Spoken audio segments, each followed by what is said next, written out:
மோடி ஏன் அப்படி பேசினார்? ஆளுநர் ஷாநவாஸ் என்ன சொல்ல வரார்? குழப்புவதில் கெட்டிக்கார அரசியல்வாதிகள், இதை பற்றி தான் நம்ம பார்க்க போகிறோம். சென்னையில் நடந்த பிரம்மாண்ட பொதுக்கூட்டத்தில் பிரதமர் மோடி திமுகவை வறுத்து எடுத்துட்டார் அப்படின்னே சொல்லலாம்.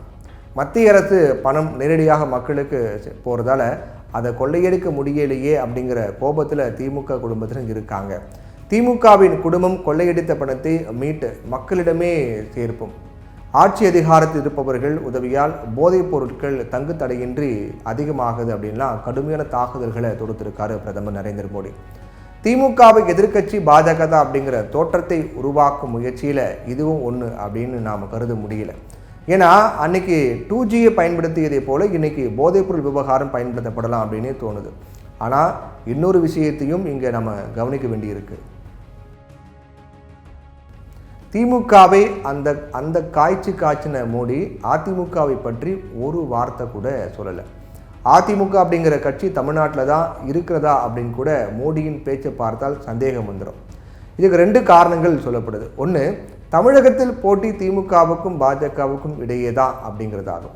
ஆனால் இன்னொரு கருத்து முன்வைக்கப்படுது. அதாவது அதிமுகவை மீண்டும் கூட்டணிக்குள்ளே கொண்டு வந்துடலாம் அப்படிங்கிற வியூகமாக தான் இருக்கும் அப்படிங்கிறாங்க.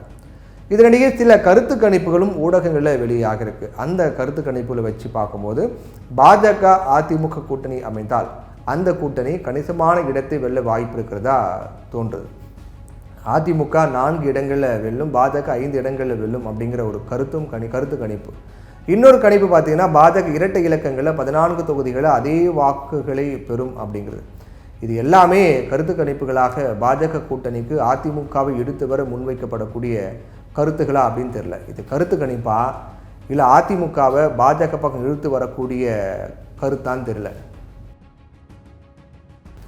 இந்த நிலையில் விசிகாவின் சட்டமன்ற உறுப்பினர் ஆளுநர் ஷாநவாஸ் ஒரு பேட்டி கொடுக்கும்போது விசிகாவிற்கு 5 தொகுதிகளும் ஒரு மாநிலங்களவை உறுப்பினர் பதவியும் தருவதாக அதிமுக தரப்பில் பேரம் பேசப்பட்டதா அப்படின்னு கேட்கப்பட்டதற்கு, நாங்கள் பேசலை, அதிமுக தரப்பில் பேசினாங்க அப்படின்னு வேண்டுமானா வச்சுக்கோங்க அப்படின்னு பதில் கொடுத்தார்.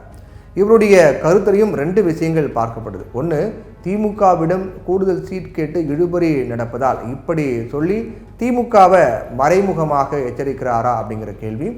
இன்னொன்று, அதிமுக விசிகாவிடம் பேசுகிறது அப்படின்னா பாஜக கூட்டணிக்கு திட்டவட்டமாக நோ சொல்லிவிட்டதாக தான் அர்த்தம் அப்படிங்கிறது 2 விஷயமா நம்ம புரிஞ்சுக்கலாம்.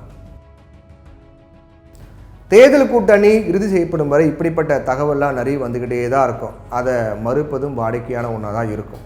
தேமுதிக தங்களுடைய கூட்டணிக்கு வரும், பழம் நழுவி பாலில் விடும் அப்படின்னு 2014 சட்டமன்ற தேர்தலின் போது திமுக தலைவர் கருணாநிதி சொல்லிக்கிட்டு இருக்கும்போதே தேமுதிக அதிமுகவோட தொகுதி பங்கிட்ட பேச்சு முடிச்சிட்டாங்க. கேட்டால் அரசியலில் எதுவும் நடக்கலாம் அப்படின்னாங்க. அரசியலில் நிரந்தர நண்பர்களும் கிடையாது, நிரந்தர பகைவர்களும் கிடையாது. பொது எதிரியை சந்திக்க வேறு வழி இல்லை அப்படின்னு சொல்லுவாங்க. இது நம்முடைய அரசியல்வாதிகள்.